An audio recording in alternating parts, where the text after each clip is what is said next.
So, sorry for the chop. Somebody called me in the middle of me making the video. Ugh. So, this man, right, reads all my sins, there's no judgment.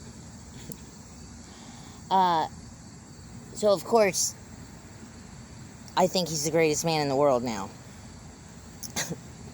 I get this guy, he had been in prison for like 8 years. I say, we have to break into the course room.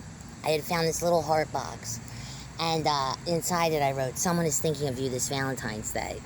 And I put the note in the box. I get the guy to Jimmy open the lock to the course room, and I put the note in the heart box on the desk. We lock the course room back up. So, anyway, the teacher, his name was James Perkins. He ends up, I marry the guy. So that was my husband. Shotgun wedding, eloped, no family was there. I was in Oklahoma, got my wedding ring. It was actually only an engagement ring from a pawn shop. He asked me to marry him while I was eating a hot dog. I'll never forget it. I had a hot dog like this. And he goes, I think I want to marry you. And I'm like, what? So, you know, I robbed my mother, her only daughter, her only child, of the white wedding, all that. I still feel bad about it, but sorry, Mom. I've never been conventional. And, so, yeah. Sometimes I wonder if I married him because I thought this guy's safe, and the last guy I was with, oh, so the guy that used to beat the shit out of me, he showed up at that rehab. They had a program there. When you finished, you could train and work for them.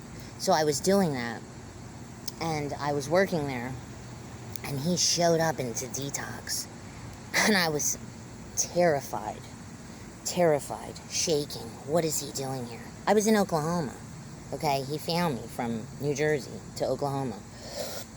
So he shows up there, and that's when I got married. And, you know, he's dead now, that guy. He ended up nodding out while driving, and he crashed his car, and he killed another person too, and killed himself. And so that was how that story ended. But, you know, anyway, the point is, when I got married, I said I do, right? You know, till death do us part, I do. And I feel like most people, when they say I do, they don't think I do until I don't anymore. But so many people get divorced nowadays, you know, and it's sad. Like, this is what I meant to talk about, was, like, the feelings associated with that. Because, like, it is traumatic. And, like, at this point, you know, we've been separated for, 7 going on 8 years now, and, like, I've dealt with a lot of the emotions there and all that stuff, and, you know, we've had a lot of talks about it and whatnot, and there's a whole other part of the story and blah, blah, blah that I won't go into right now, but, you know, it is sad because you start to build a life together and these hopes and dreams, and, you know, you think everything's going to be one way, and then all of a sudden one day it's not, you know? So now I find myself, like, 35, or, like, I look at my friend, he's in his 30s, and it's like, what do you do now? And, like, I don't know if you've been out there, but, like, the pool is insane. Like, I have my friend, and she's like, Amanda, what are you doing? And I'm like, Jeannie, oh, you don't know what it's like out here. It's crazy. These people are nuts, you know? And they are. And especially, try dating sober, okay? It is not easy. First of all, where do you meet people, okay? If you meet people where you go for your, like, sobriety support, wherever you find that, we're a strange lot, okay? I know, I'm nuts, okay? So most of those people are nuts too. And it's like, I don't know if two nuts make a great connection, you know what I'm saying? So, there's that. Plus, I go there for, like, my own spiritual well-being. I don't really want to go try to, like, find people there.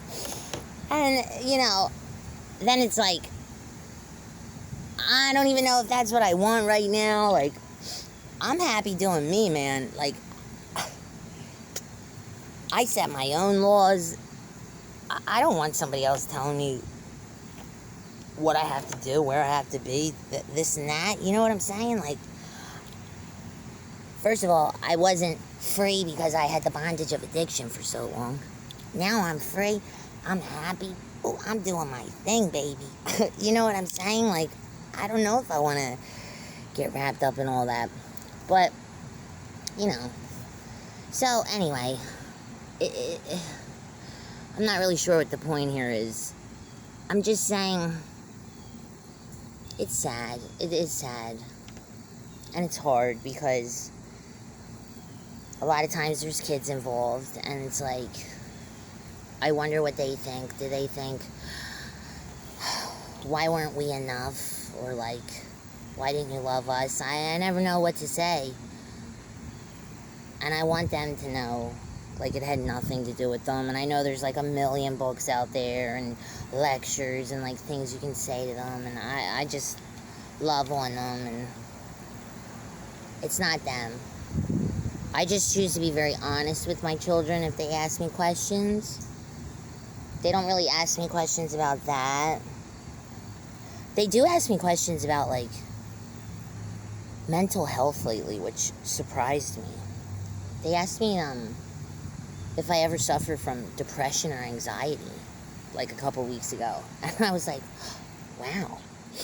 I was surprised they even knew what that was. And I was going to make this a different video, so I won't go into that too much, mental health. But I answered honestly, you know, because there are some mental health issues that run in their gene pool, and I want them to feel like they can come talk to me about that stuff, you know? And if they do have questions about their mom and dad, I want them to come talk to me. Because a lot of times we grow up with these family values, like, what happens in the house stays in the house. And, like, you don't talk about that shit on the streets. I'm like, I'm not saying you should maybe run around talking about all your business on the streets as their mother makes a YouTube channel. But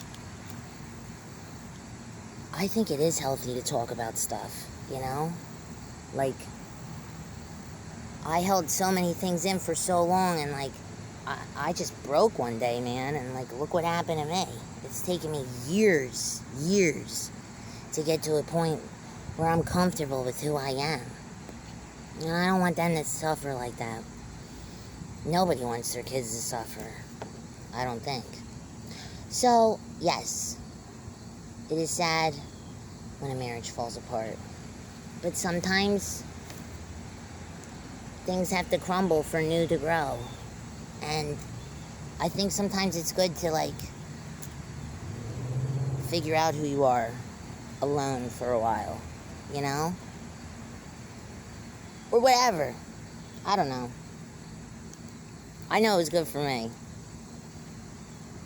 That's it today. This probably wasn't the most succinct video, but I just wanted to get one out there. Everybody have a great day. Spread a little happiness today. It's a hot one.